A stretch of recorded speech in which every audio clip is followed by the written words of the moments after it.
untuk Allah, karena Allah, milik Allah. Sehingga tatkala manusia memiliki kesadaran yang seperti itu, tatkala kemudian dia beribadah, merasa hina, merasa banyak dosa, merasa rendah, merasa tidak bangga dengan amalan soleh yang ia miliki, karena itu semuanya adalah karunia dari Allah Subhanahu wa Ta'ala. La ilaha illallah Muhammadun Rasulullah alaihi salatullah wa alihi wal ahibbah. La ilaha illallah. Qala al-ulama'u, berkata ulama-ulama kami, berkata ulama-ulama dulu, wa idza kanat al-hidayatu illallah masyrufah, kalau seandainya apabila hidayah dari Allah Subhanahu wa Ta'ala itu bisa dipalingkan, hidayah dari Allah kan bisa dipalingkan. Hari ini antum mendapatkan hidayah, belum tentu 1 tahun berikutnya. Ada yang hari ini mungkin belum mendapatkan hidayah, belum tergerak hatinya untuk beriman, belum tentu bulan yang akan datang atau tahun yang akan datang kemudian dia dalam keadaan seperti itu. Antum hari ini menjadi ahli ngaji, belum tentu tahun berikutnya kemudian antum masih istiqomah di dalam itu. Belum tentu juga. Dan kita tidak tahu. Karena yang namanya hidayah dari Allah itu bisa dipalingkan. Hidayah dari Allah bisa dipalingkan. Mulanya sampean kalau satu saat berdoa tatkala di surat Al-Fatihah, tujuannya ngerentak nang mana? Ngerentak nang hati. Ihdinas syiratal mustaqim. Ya Allah, berilah kami petunjuk hidayah jalan yang lurus. Maksudnya adalah senantiasa beri hidayah itu sampai kemudian kita berpulang kembali kepada Allah. Mulanya diwaca bendina tatkala kemudian kita mendirikan sholat. Tak henti-hentinya seakan-akan dibaca dalam bilangan, yaitu bacaan-bacaan sholat kita. Tapi yang jadi pertanyaan, tatkala kemudian kita mengucapkan kalimat ihdinas syiratal mustaqim, hati kita kemana? Boleh jadi mungkin kemudian lisannya memiliki hidayah, tapi hatinya tidak. Maksudnya adalah lisannya mengucapkan ihdinas syiratal mustaqim, hatinya tapi entah kemana. Ising jenengane lisannya untuk hidayah, tapi hatinya tidak. Padahal doa itu kan Masya Allah ya. Ihdinas syiratal mustaqim, ya Allah berilah petunjuk kepada kami hidayah jalan yang lurus. Maksudnya adalah sampai mati. Kemudian berikutnya, wal istiqomatu ala masyiatihi. Dan yang namanya istiqomah di dalam kebaikan itu urusan Allah. Istiqomah itu urusan Allah, itu urusannya dewek. Kalaupun kemudian kita bersungguh-sungguh ataupun kemudian membulatkan di dalam tekad dan hati manusia, belum tentu untuk hari kemudian, minggu kemudian, bulan kemudian, tahun kemudian kita masih istiqomah di dalam kebaikan yang telah kita lakukan selama ini. Kan belum tentu. Karena yang namanya urusan istiqomah, urusannya adalah urusan Allah Subhanahu wa Ta'ala. Kalau antum hari ini kemudian bisa mendirikan sholat 5 waktu, antum bisa menghadiri majelis taklim, antum bisa melakukan amalan-amalan soleh yang lain, itu semuanya berkat karena karunia dan kehendak Allah Subhanahu wa Ta'ala. Dan belum tentu pula tahun berikutnya, bulan depan, atau minggu depan kita masih dalam keadaan istiqomah di dalam perbuatan baik. Bukankah teman-teman sudah menyaksikan kadang-kadang manusia berubah-ubah dari hari menuju hari lainnya, dari minggu yang satu menuju minggu lainnya. Sampean kan terlambat, sampean lihat nggak usah jauh-jauh keadaan kita masing-masing hari ini. Kita kadang-kadang seperti itu. Seminggu ini semangat, seminggu ini ora semangat, sore tadi berniat, malamnya kemudian hilang niat, itu karena kalah dengan kegiatan atau aktivitas yang lain. Bulan yang kemarin kemudian kita istiqomah di dalam kebaikan, ternyata bulan depannya kita tidak tampak lagi. Kadang-kadang manusia seperti itu. Maka berbahagia Anda kalau suatu saat kemudian panjenengan diberi karunia istiqomah seakan-akan tidak bosan di dalam melakukan kebaikan. Karena buah dari istiqomah adalah panjenengan dihilangkan rasa bosan untuk berbuat baik. Di antaranya adalah bagian dari hal sesuatu yang merupakan dijauhkan dari Allah, di antaranya panjenengan bosan di dalam istiqomah di dalam kebaikan. Sampean istiqomah ning bosen. Wah, kan juga ibu ya, hanya bosen lah aktivitas minggu bedina kayak baik. Padahal yang namanya manusia kadang-kadang ada pula yang istiqomah di dalam keburukan. Ia melakukan keburukan setiap malam, hampir ia lakukan 10 tahun. Ada yang 20 tahun, ada yang 30 tahun. Dan kita harusnya, kalau suatu saat kemudian berada di dalam kebaikan, jangan sampai kemudian hilang rasa bosan itu. Karena bosan itu menjadi potensi. Suatu saat, Allah kemudian tidak memberi karunia lagi istiqomah. Karena kita tahu, sebagaimana logika manusia, tatkala kemudian Allah menghendaki Anda itu diberi istiqomah, ternyata yang diberi istiqomah itu merasa jemu, bosan, maka kemudian Allah mencabutnya. Oh, dheweke diwe karunia malah ora gelem. Itu seperti itu maksudnya. Naudzubillahi min dzalik. Kan kadang-kadang ada sih gue, yang jenengan saksikan saja lah. Termasuk kita semuanya yang ada di sini pun sama. Minggu siki kayak semangat banget. Minggu ngesuk ora. Tahun wingi kalau semangat banget. Tahun ngesuk ternyata tidak. Dan yang lain-lain sama, aktivitas ibadah apa saja seakan-akan seperti itu. Sholat pun sama. Sholat kadang-kadang kemudian kita merasa semangat dan berisi, bernilai sekali rohaninya. Tapi kemudian belum tentu di hari lainnya. Terus seperti itu. Yang namanya hati manusia berpola balik. Namanya hidayah, istiqomah memang urusan Allah.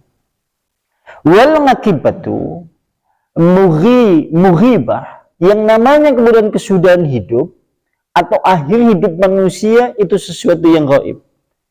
Panjenengan kalau melihat akhir hidup kita masing-masing satu dengan yang lain tidak ada yang tahu. Kalau Anda ditanya, sampai ngesung ninggalin nanti, kita tidak tahu. Kalau suatu saat Anda kemudian ditanya pula, kapan Anda kemudian meninggal dan sedang apa posisi tatkala kemudian kita meninggal, kita tidak ada yang mampu menjawabnya karena itu urusan Allah dan itu rahasia dari Allah. Padahal bersamaan itu hati manusia berbolak-balik. Dan berikutnya, wal iradatu khairil mughallibati, yang namanya kehendak Allah tidak terkalahkan. Kehendak Allah ki ora bisa terkalahkan sama sekali. Anda berkehendak, kalau Allah tidak berkehendak, tidak mungkin. Kemudian Allah tidak berkehendak, Anda berkehendak, tidak mungkin terjadi pula. Sama seperti itu.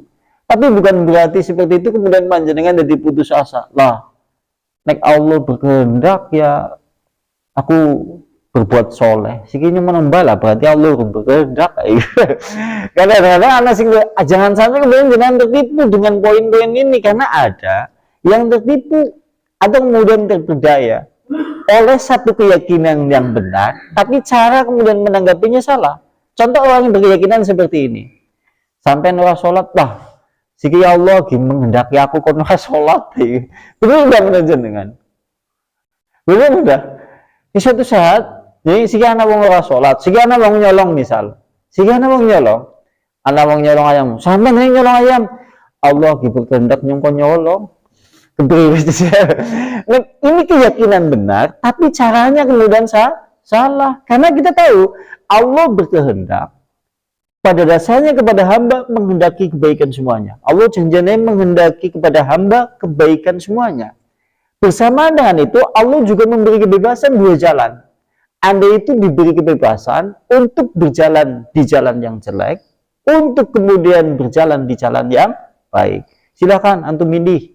Berjalan di sini, tapi aku yang berkehendak, kata Allah seperti itu. Maka kata Allah, aku senantiasa menghendaki hambaku untuk senantiasa baik. Makanya tatkala kemudian ada orang yang berkata, lah Allah menghendaki kemudian aku ora sholat dan ora sholat, kita jenengane suudon kepada Allah. Karena kita tidak boleh bersuudon kepada Allah. Keyakinan ini benar, ning dheweke suudon kambi Allah, dan ini haram hukumnya. Makanya tatkala kemudian kita berbuat keburukan, jangan sampai kemudian kita meyakini Allah berkehendak seperti ini, itu seperti itu. Sekalipun nanti kalau sudah terjadi, ya memang itu memang betul-betul murni kehendak Allah, tapi pada dasarnya Allah menghendaki kebaikan pada hamba. Maksudnya demikian. Nah, kadang-kadang ada yang salah memahami seperti itu. Akhirnya wong ora gelem donga, ora gelem salat, ora gelem ibadah. Nah kita koni lah nyong donga ora lah. Nyong donga kambiran donga pada baik. Aku berdoa ataupun tidak berdoa sama saja. Kalau Allah kemudian berkehendak, aku tidak berdoa, Allah untuk menghendaki itu kok. Kalau suatu saat kemudian aku berdoa dalam bilangan setiap menit, setiap detiknya, Allah tidak berkehendak, ya tidak mungkin terjadi.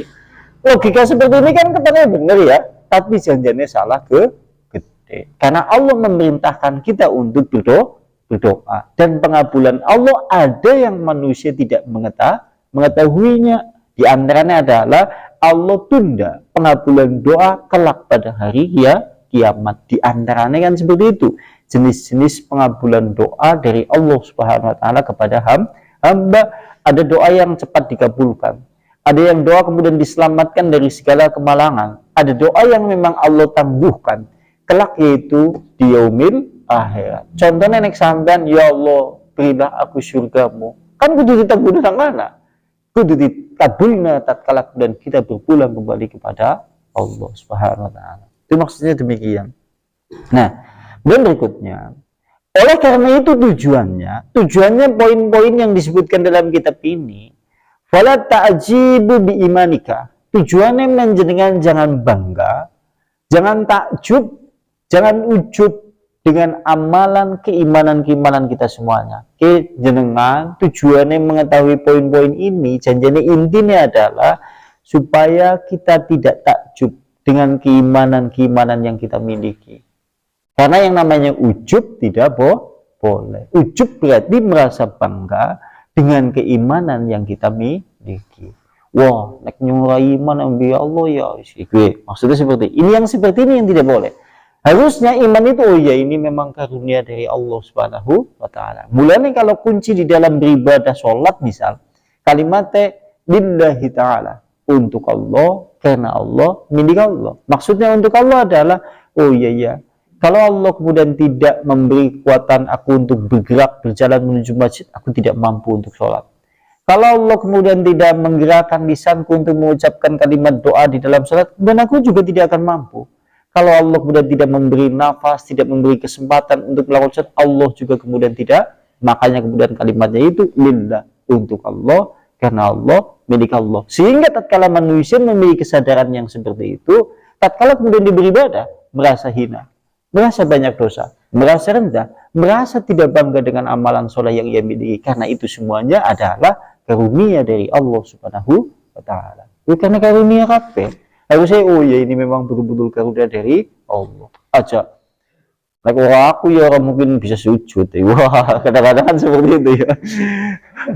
Sampean ngaji terus, oh aku yang ngaji terus, wah bisa lah gitu. Sambil kemudian tatkala ia mengucapkan kalimat itu, ia bangga seakan-akan dengan hasil perbuatan dia sendiri tanpa menggantungkan semuanya itu karunia dari Allah. Itu maksudnya. Ini kunci jenjane.